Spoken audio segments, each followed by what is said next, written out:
오늘 시간 하나님께서 저에게 주신 말씀은 사도행전 2장 17절 말씀입니다. 사도행전 2장 17절 말씀입니다. 다 찾으신 줄 알고 하나님의 말씀을 함께 바라보며 나가도록 합니다. 하나님이 말씀하시기를 말세에 내가 내 영을 모든 육체에 부어주리니 너희의 자녀들은 예언할 것이요 너희의 젊은이들은 환상을 보고 너희의 늙은이들은 꿈을 꾸리라. 아멘. 말씀으로 해서 함께 기도하며 나가도록 합니다. 기도하겠습니다. 주님, 이 시간도 주의 말씀 들으며 나아가고자 합니다. 들을 길을 허락하여 주시며 우리의 은혜를 통하여, 주의 은혜를 통하여 우리의 마음속에 허락하신 그 복을 누리며 나가는 귀한 예배되게 하여 주시옵소서. 부족한 종 단상에 섰습니다. 주의 말씀만을 대언하고 고백할 수 있도록 이 밤도 사용하여 주시옵소서. 오늘도 우리와 함께하여 주시고 은혜 더하여 주신 예수 그리스도 이름으로 감사하기도 드리옵나이다. 아멘. 할렐루야. 오늘도 우리 주님 우리와 함께하십니다. 함께하신 주님 바라보며 은혜의 삶을 살아가는 저와 우리 모두가 되어지길 소망해 봅니다. 여러분, 오늘이 1월 마지막 날입니다. 1월의 마지막 날이 수요일이라서 또한 참 감사한 듯합니다.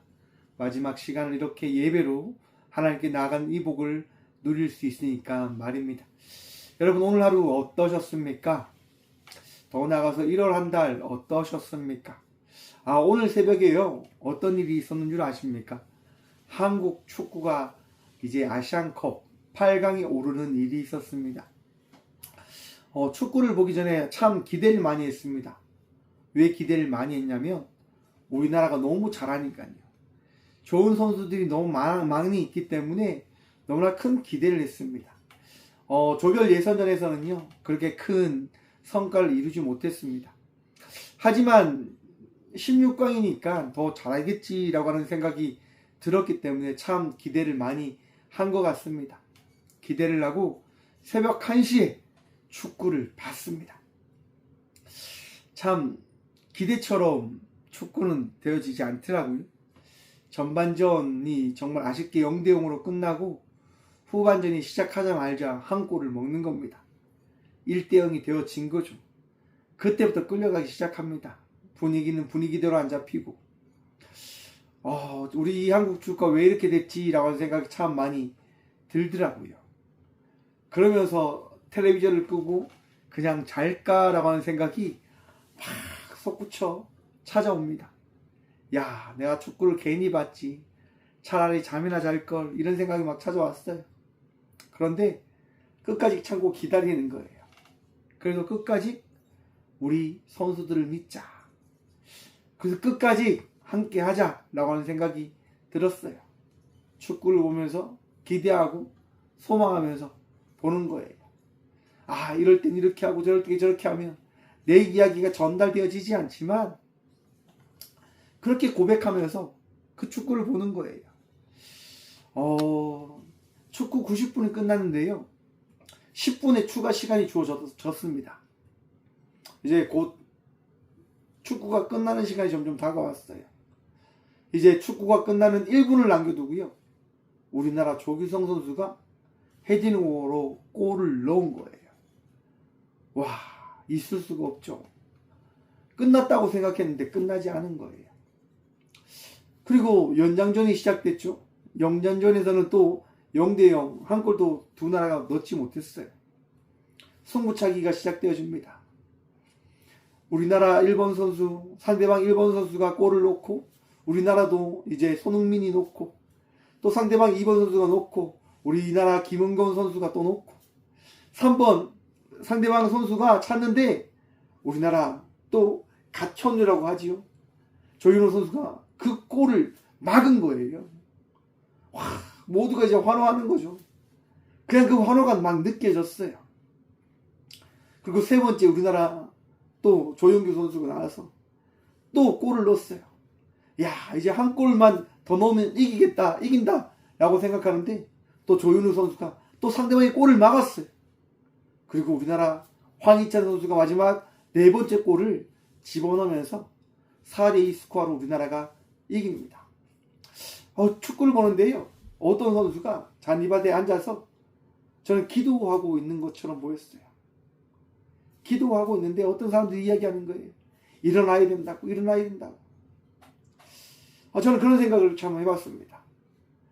모든 사람들은 각자에게 주어진 삶의 자리에서 은혜를 입으며 살아간다 라고 하는 것을 말입니다. 그래서 오늘 본문 말씀의 제목을 이렇게 정해보았습니다. 삶 속에 주어진 은혜. 여러분, 우리는 각자의 삶을 다양하게 살아갑니다. 제 삶이 다르고요, 여러분의 삶이 다를 겁니다. 우리가 어떠한 삶을 살아가는지 우리 각자만이 알 뿐이지 모든 사람은 동일하지 않습니다. 직업도 다르고요, 성격도 다르고 삶의 모든 것이 동일하지 않습니다. 그런데 그러한 삶 속에서 함께 하시는 하나님의 그 은혜가 어찌 되냐? 동일하게 허락되어진다라고 이야기합니다. 믿으십니까? 여러분, 우리 하나님은 공평하신 하나님 되심을 믿으시길 바랍니다. 아인슈타인이요, 상대성 이론이라고 하는 이론을 우리에게 알려줍니다. 여러분, 빛은요 일정한 속도로 갈까요? 다른 속도로 갈까요? 빛은요 일정한 속도로 가요. 변화가 없는 거예요. 모든 사람들은 그 빛을 어떻게 다르게 받는 게 아니라 일정하게 받고 있음을 아인슈타인은 이야기하고 있는 거예요. 세상 모든 사람들은 창조되어진 질서가 아닌 모든 어떻게 보면 창조물에게 더해지는 이 빛을 일정하게 받고 살아간다라고 이야기하죠. 아인슈타인은 참고로 무신론자입니다. 하지만 이 상대성 이론을 보면서요, 그런 생각이 든 거예요. 봐, 아인슈타인, 너는 무신론자라고 이야기하지만 너가 이야기하는 이 이론 가운데 우리 하나님은 너에게 이야기하고 있어. 공평하시다고 하는 것을 말이다. 그런 생각이 들었어요. 여러분, 빛은요 모든 사람들이 어떻게 살아가든 공평하게 동일한 속도로 동일하게 더해진다고 하는 거예요. 여러분, 우리 하나님은요 여러분의 인생에, 저의 인생에, 우리 모두의 인생에 동일하게 역사하시고 함께 하심을 믿으시길 축원합니다. 어리석은 자나 부족한 자나 아픈 자나 나약한 자나 잘난 자나 못난 자나 아픔 속에 있는 자나 행복 가운데 있는 자나 모든 이들이 동일하게 하나님의 은혜를 입으며 살아간다고 하는 거예요. 단지 삶의 위치만 다르다라고 하는 거죠. 우리가 지난주에 말씀, 제가 지난주에 타지에 있는다고 말씀을 못 나눴지요. 지지난주의 말씀 마지막 우리 13절 함께 보도록 하겠습니다. 사도행전 2장 13절입니다. 또 어떤 이들은 조롱하여 이르되 그들이 세술에 취하였다 하더라. 모든 그 다락방에 모여 기도하는 그 자리에 있는 이들이 성령의 은혜를 통하여 각 나라의 방언을 고백하는 그 모습을 바라보고요, 그 자리에 찾아온 사람들이 이야기하는 거예요. 저 사람들 술 취한 거야 라고 이야기하고 있는 거예요. 거기에 대해서요 베드로가 이렇게 이야기해 줍니다. 14절 말씀입니다. 베드로가 11사도와 함께 서서 소리를 높여 이르되 유대인들과 예루살렘에 사는 모든 사람들아, 이 일을 너희로 알게 할 것이니 내 말에 귀를 기울이라. 사랑하는 성도 여러분, 우리가 하나님을 알 수 있는 방법, 제가 어떠한 방법밖에 없다고 말씀드렸습니까? 하나님을 아는 방법은요, 하나님 믿는 방법은요, 유일한 한 가지 방법밖에 없습니다. 하나님이 우리에게 말씀해 주실 때 우리는 하나님을 만날 수 있고 하나님 만나게 되어지는 겁니다. 곧 은혜라고 이야기하는 거예요. 우리가 하나님을 믿는다고 하는 것은요, 오직 은혜 외에는 답이 없어요. 이단들에 빠져있는 사람들이 왜 하나님을 믿지 못하는 걸까요? 은혜를 거부하기 때문이에요. 그들의 지식과 그들의 능력과 그들의 방법으로 구원되어지겠다고 그들은 이야기하며 그들의 길을, 그들의 방향을 따라 가고 있는 거예요. 성경은 그렇게 이야기하지 않거든요. 우리의 구원은 오직 은혜로 되어진 것이다라고 이야기하지, 우리의 행위와 우리의 방법론으로 너희는 구원되어질 수 있는 인간들이 아니다라고 성경은 끊임없이 이야기하고 있는 거예요.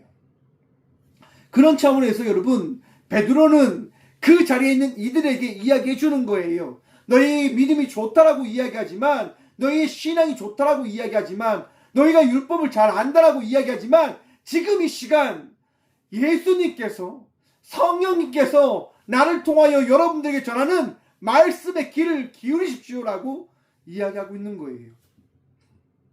사랑하는 성도 여러분, 우리는요, 성령님께서 우리에게 깨닫게 해주시는 그 은혜를 덧입으며 살아가는 자들임을 기억하시길 바랍니다. 성령님의 은혜 아니고서는 우리는 살아갈 수 없어요. 나아갈 수 없는 이들이에요. 삶 속에서 우리가 많은 것들을 가지고 채우고 하려고 해도 성령님의 역사하심이 없이는 그 은혜를 누릴 수 없게 되어짐을 믿으시길 바랍니다. 그러하기에 여러분, 깨어 기도하셔야 되고, 깨어 주님께 나가는 성도의 삶을 살아가는 주의 자녀들이 되셔야 됩니다. 힘들지만 우리는 그러한 삶을 살아가야 한다고 하는 거예요. 사랑하는 성도 여러분, 내 지식과 내 능력과 나의 부유함에 취해 하나님의 말씀을 저버리는 자의 삶을 살아가지 않는 주의 자녀들 되시길 바랍니다. 더 겸손히 주의 말씀에 귀를 기울이십시오. 비방하기보다는, 조롱하기보다는, 비판하기보다는 주의 말씀에 따라 선한 삶을 살아가는, 세상의 빛과 소금의 삶을 살아가는 주의 자녀들 되시길 간절히 축원드립니다. 베드로는요, 자기의 잘난 맛으로 사는 그들에게 이야기해 주는 거예요. 여러분들이 가지고 있는 그 생각이 잘못되었습니다라고 말입니다. 15절 말씀 봅니다. 때가 제3시니 너희 생각과 같이 이 사람들이 취한 것이 아니라 이는 곧 선지자 요엘을 통하여 말씀하신 것이니 일렀으되.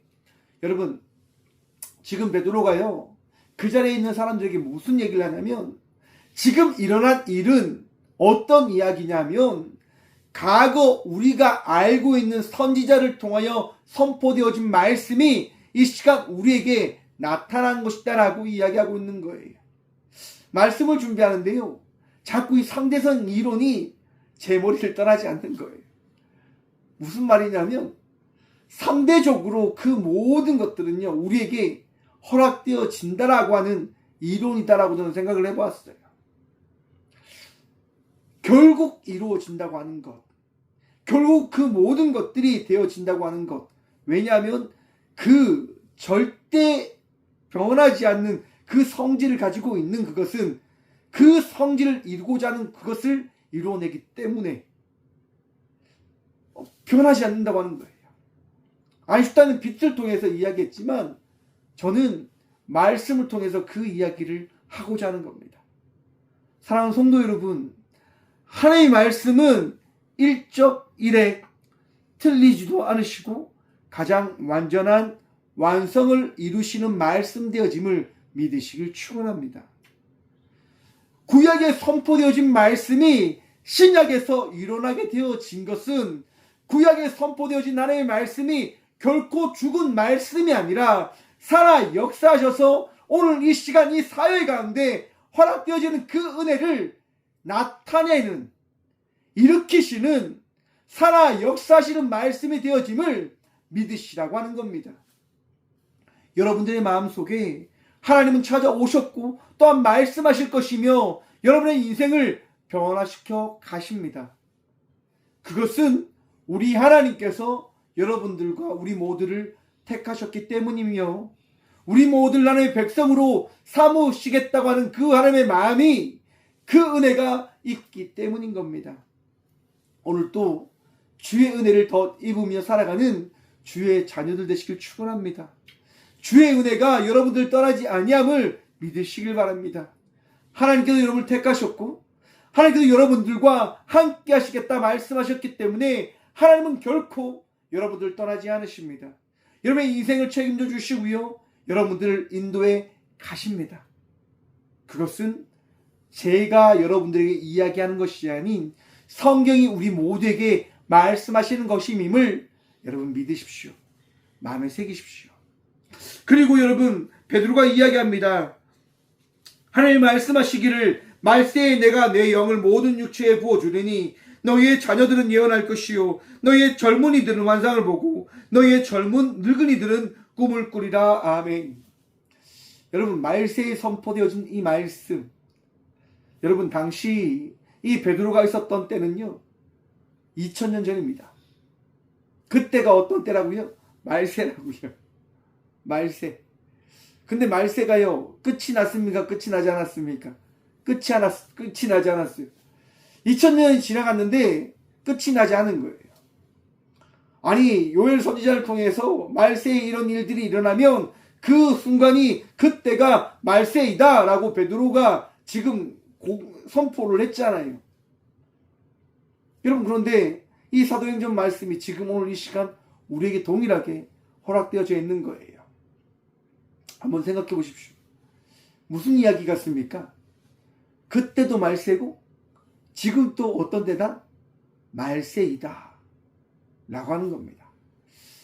이것에 대한 정의를 정확하게 내리지는 못할 것 같아요. 왜냐? 하나님의 그 뜻과 하나님의 그 계획이 어떠한 것인지 알지 못하기 때문에. 하지만 분명한 것은 무엇이냐면 이 시대를 살아가는 우리들은요 각자의 삶의 자리에서 예언을 할 수도 있고요, 그 다음에 환상을 볼 수도 있고요, 꿈을 꿀 수도 있다고 하는 겁니다. 그것이 뭘까요, 여러분? 저는 은혜다라고 생각해 봅니다. 여러분, 젊은이들이 예언을 합니다. 자녀들이 예언을 하고요, 젊은이들이 환상을 보고요, 늙은 사람들이 꿈을 꿉니다. 어떤 꿈을 꿀까요? 어떤 환상을 볼까요? 어떤 예언을 할까요? 자기 자신이 하나님을 믿기 위하여 주어진 예언일 것이고 환상일 것이고 꿈일 겁니다. 그것이 바로 은혜인 거예요. 사랑하는 성도 여러분, 여러분의 삶 속에 주의 은혜를 경험하며 나가고 있는 삶을 살아가고 계십니까? 제가 오늘 예배를 드리기 전에 여러분들 모두에게 메시지를 보냈습니다. 어제 축구를 보면서 가졌던 생각, 축구 선수들이요 끝까지 포기하지 않고 끝까지 최선을 다하는 삶을 바라보면서 이런 생각을 가졌다고 제가 말씀드렸습니다. 과연 오늘을 살아가는 우리들은 어떠한 삶을 살아가고 있는가?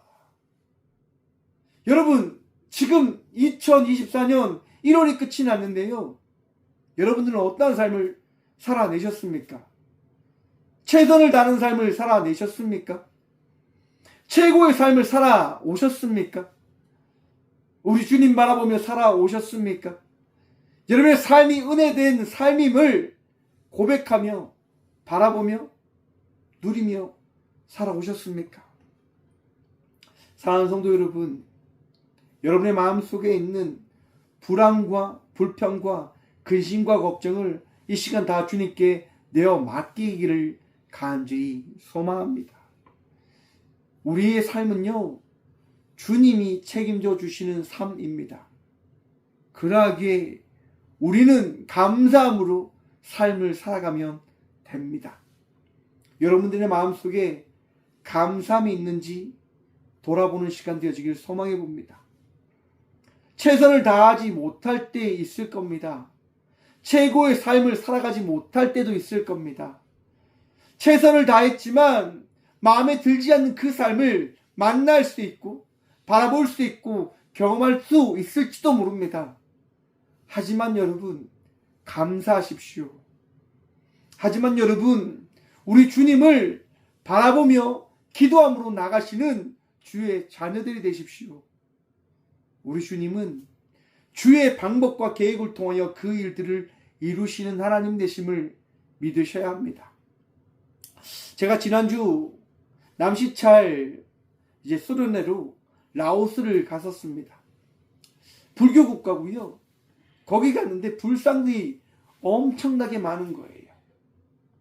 어떤 곳에 갔는데 그곳에서 이야기하는 지옥이라고 해서요, 엄청난 큰 돌로 이제 하나의 원을 만들어 놨고요. 거기에 탑도 세워놓고 그 안에 이제 그 지옥의 모습들을 다 이렇게 만들어 놓았더라고요. 라오스는요, 뱀을 숭배하는 국가라고 이야기하는데 그 지옥은요 뱀들이 너무 많은 거예요. 이제 심판하는 신들일 수도 있고 괴롭히는 악마일 수도 있고 그런 거죠. 그 많은 불상들 가운데 제 눈에 띄었던 게 뭐냐면요. 어떤 신이요. 그들이 말하는 신이요. 이렇게 팔에 여성을 이렇게 안고 있는 거예요. 그러니까 사람들이 여성을 제물로 바친 거죠. 그리고 그 신은 이 여성을 이렇게 안고 있는 거예요. 그것을 바라보면서 그런 생각이 들었습니다. 왜 여자들만이 저렇게 재단에 죽음을 맞이하는 그 아픔을 경험해야 될까라고 생각이 들었어요.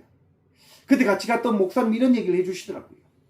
나약하기 때문에, 나약한 자들이기 때문에, 또는 신들도 남자라고 생각하기 때문에 가장 예쁜, 가장 남자가 여자를 원하는 그런 부분들을 채워주기 위하여 여자를 제물로 드린 것이 아닐까라고 생각해봐요 라고 이렇게 이야기해 주시더라고요.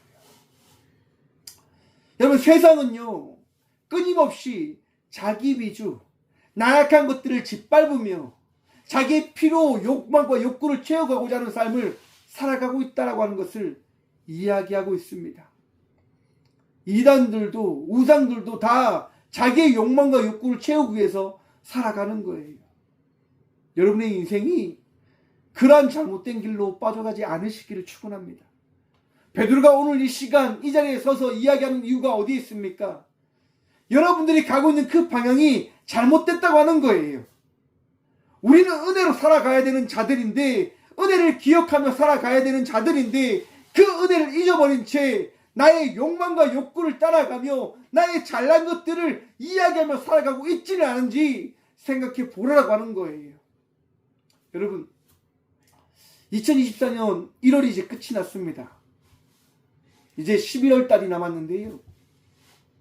은혜를 더욱더 기대하고 소망함으로 나가는 믿음의 자녀들이 되시길 간절히 축원드립니다.